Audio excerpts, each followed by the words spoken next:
ফুফাতো বোন আর মামাতো ভাইয়ের ভালোবাসার শেষ পরিণতি দ্বিতীয় পর্ব। মা অনামিকাকে বলল, শোন, এই 5 বছরে তুই বিজয়ের সাথে কথা বলতে পারবি না, ভালো করে পড়াশোনায় মন দিবি। বাবা বলল, হ্যাঁ, দ্বিতীয়বার যেন না শুনি এসব। শোন বিজয়, তুই আর অনামিকা সবসময় দেখা করবি না, আগে নিজের পায়ে দাঁড়া। আমি সামনের মাসেই তোকে বিদেশে পাঠিয়ে দিব, আসলেই তোদের বিয়ে আমি নিজ হাতে দিব। ঠিক আছে ভাইয়া, আমি বুঝতে পেরেছি। বিজয় বেলকনিতে মন খারাপ করে দাঁড়িয়ে আছে। এখন যার যার বাসায় একা ওরা। বিজয় এইসব চিন্তা করতে করতে অনামিকা ফোন দেয়। ফোনটি রিসিভ করতেই বিজয় বলল, অনামিকা কেমন আছো?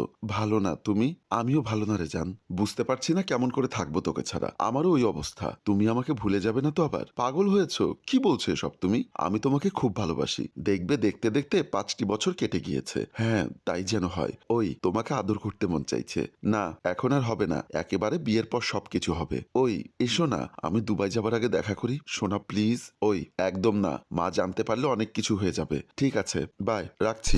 ওই রাগ করলে তুমি জান? আমি রাগ করলে কার কি শুনি? বোঝো না কেন? এমন মেলামেশায় যদি বাচ্চা আটকে যায় তখন কি হবে? এমনি এখন অনেক ওষুধ খাচ্ছি। ও ভালো, ঠিক আছে। অনামিকা এবার বুঝে যায়, যতই বিজয়কে বুঝায় না কেন সে বুঝতেই চাইবে না। আচ্ছা বলো, কোথায় দেখা করবে? কোথায় আসতে হবে আমাকে? সত্যি আসবে জান? হ্যাঁ আসবো। বলো, ঠিক আছে, আমি তোমাকে একটু পর মেসেজে বলে দিব। আচ্ছা, এখন ভাত খাবো, বাই সোনা।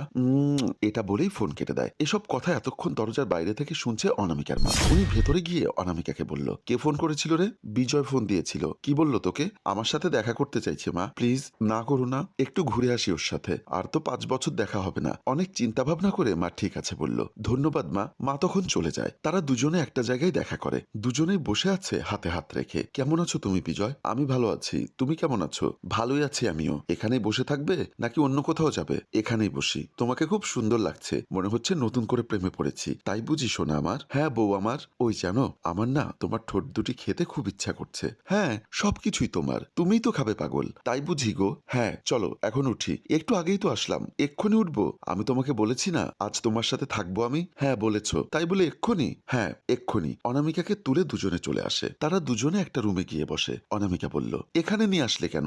ওই কেন নিয়ে এসেছি বোঝো না তুমি? তাই বলে এখানে? না, আমি এখানে থাকবো না। থাকবে না মানে? তুমি এমন করছো কেন? আমি শুনেছি এইসব রুমে গোপন ক্যামেরা থাকে, পরে ভিডিও করে নেটে ছেড়ে দেয়, এজন্য তুমি ঢুকবে না? আরে এমন কিছুই এখানে নেই। আমি 1500 টাকা দিয়ে রুম নিয়েছি, তোমাকে নিয়ে থাকবো, আর তুমি বলছো চলে যাবে? না, আমি চলে যাব বলে দাঁড়িয়ে যায়। ঠিক আছে যাও তুমি, আমি পালায় যাব মেয়ের কাছে। কথাটি শুনেই অনামিকা কষে একটি থাপ্পড় দিয়ে বলল, তোর সাহস এত বড়, তুই এইসব কথা বলিস? বিজয় ভাবতেই পারেনি অনামিকা থাপ্পড় দিবে। তখনই অনামিকা বিজয়ের হাত ধরে টেনে খাটের উপর ওঠে। সে শরীরের কাপড় খুলতে থাকে। কি করছো তুমি? কেন? এসো নাও, আমার দেহটাই তো চাই তোমার, যত ইচ্ছা আমাকে ব্যবহার করো। অনামিকার কথা শুনে বিজয় থমকে যায়। হঠাৎ অনামিকা এত রেগে যাবার কারণটা কি? কি হলো? এখন যে কিচ্ছুটি করছো না, এমন ব্যবহার করছো কেন তুমি? কেমন ব্যবহার করলাম আমি? হ্যাঁ, যদি কিছু করার ইচ্ছা থাকে তাহলে করো, না হলে আমি চলে যাচ্ছি। কাপড় খুলতে হবে না, আমি কিছুই করব না। কেন করবে না শুনি? এত নাটক করার কি আছে? ও আমার ভুল হয়েছে। এটা বলেই বিজয় রুম থেকে বের হয়ে আসে, অনামিকাকে ওখানে রেখেই। কিছুক্ষণ পর অনামিকা যখন পোশাক পরে বাহিরে আসে, এসে দেখে বিজয় নেই। আর ক্যামেরা হাতে একজন মানুষ এসে অনামিকাকে বলল, এই যে ম্যাডাম, আমরা আপনার সাথে কিছু কথা বলতে চাই। জি বলুন, কি বলবেন? আসলে আমি হচ্ছি সাংবাদিক, এখানে এসেছি একটু ইন্টারভিউ নেবার জন্য। তো বলুন কি বলবেন? আমরা খবর পেয়েছি এখানে ব্যবসা হয়, প্রতিটি রুমেই নাকি এমন খারাপ কাজ চলে। তো আপনি এইসব খারাপ কাজে আসার কারণটা কি একটু জানতে পারি দয়া করে? সাংবাদিকের এমন কথা শুনে অনামিকা তো আকাশ থেকে মনে হচ্ছে মাটিতে পড়েছে। কি বলছেন আপনি এসব? মাথা ঠিক আছে আপনার? হ্যাঁ আমরা ঠিক আছি। বলুন আপনি কেন এই খারাপ কাজের সাথে জড়িত হলেন? আমি এসব কাজ করি না, আর আমি এখানে ঘুরতে এসেছিলাম, এখন চলে যাচ্ছি। এসব মিথ্যা কথা বন্ধ করুন, আর বলুন কেন এসেছেন। আমরা আপনাকে সাহায্য করতে চাই, এখানে সবকিছু লাইভ হচ্ছে, পুরা দেশ আপনাকে দেখছে। বলুন কেন এসেছেন? অনামিকা এবার রেগে গিয়ে বলল, আপনাকে বলছি না আমি ঘুরতে এসেছি? যদি ঘুরতেই আসেন তো এই রুম থেকে বের হলেন কেন? এসব রুমে ব্যবসা চলে, আমি এটা জেনে এসেছি, বুঝেছেন? সে এবার কি বলবে ভেবে পাচ্ছে না, কিন্তু বিজয়কেও খুঁজে পাচ্ছে না। ব্যাপার কি? বিজয়ের আবার কি হলো? আপনি কি কিছু বলবেন নাকি আমরা সবকিছু বলবো? আপনার যা ইচ্ছা বলুন, তাতে আমার কি? এটা বলে যখনই যেতে যাবে তখনই সাংবাদিক বলে ওঠে, আপনারা দেখতে পাচ্ছেন একজন মেয়ে চলে গেল। হ্যাঁ, ও কিন্তু ব্যবসায়ী করে, কিন্তু সাংবাদিক ও ক্যামেরা দেখেই এখন মিথ্যার আশ্রয় নেয় আর চলে যায়। এই কথাটি শুনেই অনামিকা কাছে এসে জোরে একটা সাংবাদিককে থাপ্পড় মেরে বলল, জানোয়ারের বাচ্চা, তোর এত বড় সাহস আমার নামে মিথ্যা কথা বলিস? বলে ক্যামেরা কেড়ে নিয়ে চলে যায়। অনামিকার মা দরজা খুলে দিতেই অনামিকাকে দেখে রেগে বলল, তোর মতো মেয়ের আমার দরকার নেই, বেরিয়ে যা বাড়ি থেকে। কি বাজে কথা বলছো মা এসব তুমি? হ্যাঁ কি বলছি বুঝতে পারিসনি? তোর সম্পর্কে আমার সবকিছু জানা শেষ। মানে? এই মানে করবি না, আমরা নিউজে সবকিছুই দেখেছি। মা ওনারা মিথ্যা বলেছে, একদম চুপ থাক। থাক, কোনো কথা শুনতে চাই না। তোর বাবার মান সম্মান সবকিছু ধুলোয় মিশিয়ে দিলি। কেমন করে এখন এই সমাজে মুখ দেখাবো? মানুষ থুথু দেবে আমাদের মুখে। এই তুই এমন জঘন্য কাজ করতে পারলি? মা, বিশ্বাস করো আমি এসব করিনি। আমরা সরাসরি দেখলাম তুই রুম থেকে বের হয়ে আসলি পোশাক ঠিক করতে করতে। মা, আমাকে ওখানে বিজয় নিয়ে গিয়েছিল। আবার মিথ্যা কথা বলিস? তোকে যদি বিজয় নিয়ে যায় তো বিজয় কই ওখানে? বিজয় একটু আগে বাইরে এসেছে। তুই তো বলেছিলি ঘুরতে যাবি, কিন্তু তুই এইরকম নোংরা জায়গায় গিয়েছিলি কেন? আমি বিজয়কে ফোন দিচ্ছি, তুমি কথা বলে দেখো। অনামিকা ফোন বের করে ফোন দিয়ে দেখে ফোন বন্ধ। কি হলো, দে কথা বলি। মা, ওর ফোন বন্ধ, অনেক ট্রাই করলাম। তখনই অনামিকার বাবা এসে বলল, শুধুমাত্র তোর জন্য আজ সবাই আমার মুখে থুথু দিচ্ছে। বাজার থেকে আসলাম, সবাই এমন বাজে কথা বলছিল, ভাবতে লজ্জা লাগছে।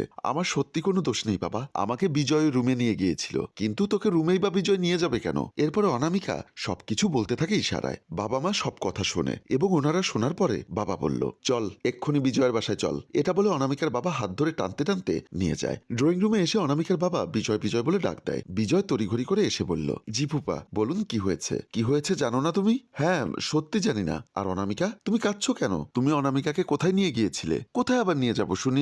আমি কোথাও নিয়ে যাইনি। মিথ্যা বলো কেন? আমরা পার্কে যাইনি দুজনে? একটা রুমে ঢুকিনি? এই কি বলো এসব তুমি? তোমার মান সম্মান শেষ হয়েছে, এখন আমারটাও শেষ করতে চাইছো? আমি জানতাম না তুমি এমন মেয়ে। বিজয়ের এমন কথা শুনে অনামিকা আর কি বলবে ভাষা খুঁজে পাচ্ছে না। এত মিথ্যা বলে বিজয়। তোমার বড় ভাই কোথায়? ভাইয়া একটু বাহিরে গিয়েছে, আসতে দেরি হবে। কি বলার আছে বলুন আমাকে। তোমার ভাইয়া আসলে বলো। অনামিকার বাবা কথা বলতে চেয়েছে। হ্যাঁ ঠিক আছে। অনামিকা রুমে এসে ভাবছে বিজয় কেন এমন করলো? কি এমন করেছি? এমন মিথ্যার আশ্রয় নিল? আমি কেমন করে এই সমাজে মুখ দেখাবো? আমার বাবা মার সব মান সম্মান ধুলো মিশিয়ে দিলাম। এই জীবনে রাখবই না। যাকে এত বিশ্বাস করে নিজেকে বিলিয়ে দিলাম, দুঃসময়ে আজ সেই পিছু হাঁটলো। চাই না আমার এই জীবন। অনামিকার বাবাকে মা বলল, কি বললে বিজয়ের বাসায় গেলে যে? হ্যাঁ, অস্বীকার করলো যে আমি এসব কিছুই জানি না।